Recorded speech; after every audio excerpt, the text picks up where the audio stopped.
Mark. From Top Local, we're here with Darrell Ross. Darrell Ross is a business coach in Vancouver, BC, Canada. He's a networking superstar and expert, best-selling author around the subject.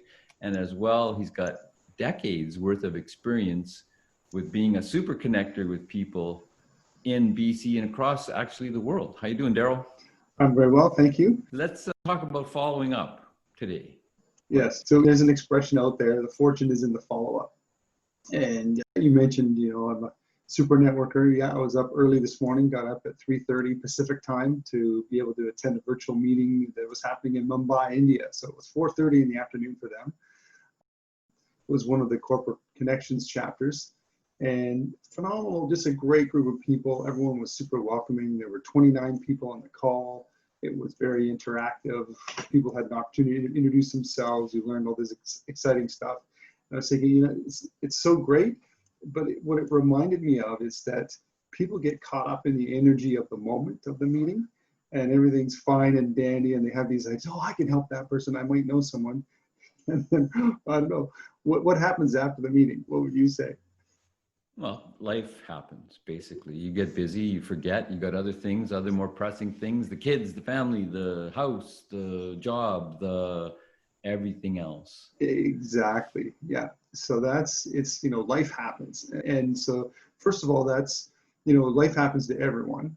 And so sometimes people take it personally because someone made a verbal commitment or whatever to do something and then they don't follow through. Well, life happened and that's not the best thing. But, in terms of networking and building a business, the fortune is in the follow-up. So the key thing is after the meeting, what are you doing? Who are you going to connect with? Who did you make a commitment to? Did you write that down? Connect on LinkedIn, schedule maybe a 15-minute phone call to get to know that person a little bit more, flush out, they may have mentioned something they're looking for.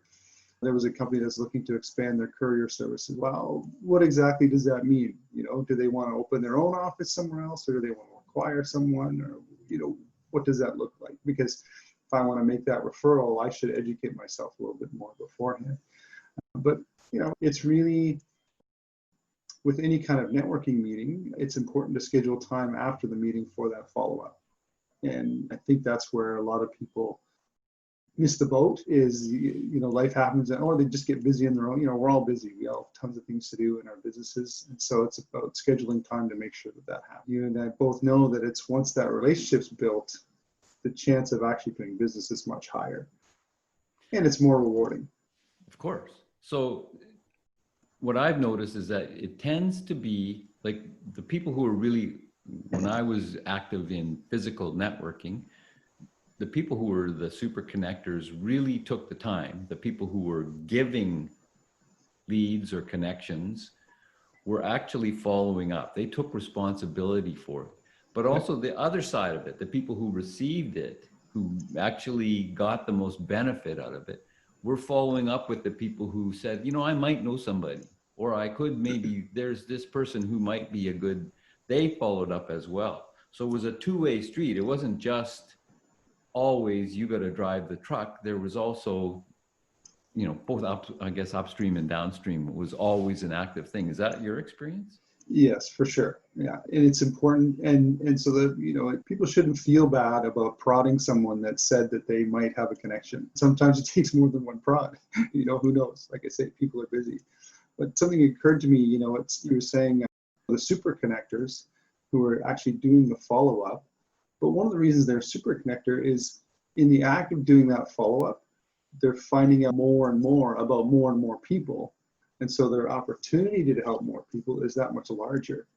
So, you and I might do a follow-up, and as we're talking and I find out that you're planning to move, well, if I didn't know that before, but now all of a sudden it's like, wow, hey, I know some movers, I know someone in the city that you're going to move to who might be able to help. There's all kinds of things that come out of that wouldn't have if we hadn't scheduled that time. So part of it's easy for super connectors because they're talking to a lot of people, and they're able to make those connections all over the place. So what about on a virtual platform, say like LinkedIn, where you have people reaching out to you constantly? If you have any kind of activity going on, you do have people are reaching out to you.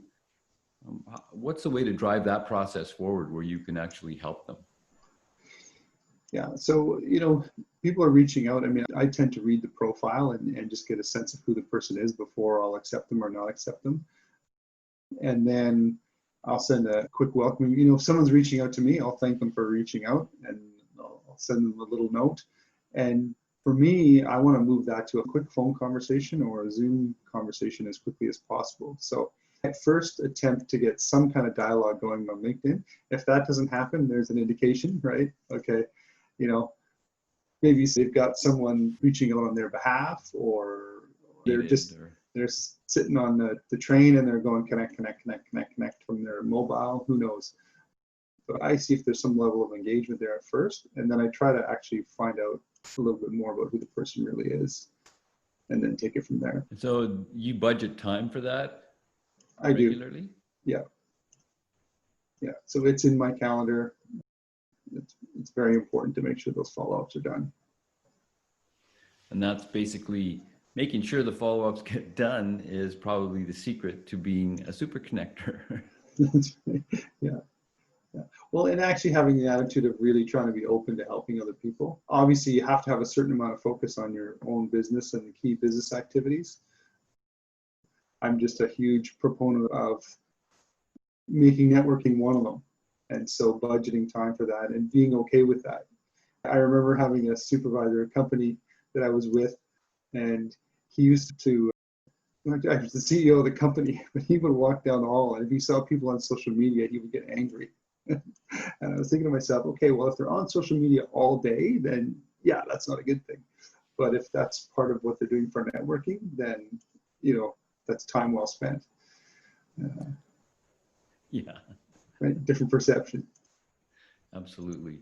It's a core business activity. Being able to reach out and help people and connect them with other people might not seem like it's something that's driving value to your business, and it might not in that exact moment, but long term, it's going to drive more business to you. Is that basically why the value of this is useful? Yes, for sure. And if you look on, even sort of a cosmic karma level, you never know. If you're putting that energy out there where you're helping people, it might not come back from them, but it'll come back from somewhere else, just because you're putting it out there. So it's worth it. If you're looking for business coaching in Vancouver, you want some help getting things organized, getting things underway, having a good, strong direction for your business, being able to handle employees or having enough time or getting things straightened out on money-wise, Darrell Ross is a great guy to call. You can reach him at 604-218-4702. Have a conversation. Or check out his website, morebusinessmorelifenow.com. You can get him on email, Darrell@morebusinessmorelifenow. Of course, he's very active on LinkedIn. He's got a big network there. Give him a call. Thanks, Darrell. Thanks. Look forward to connecting.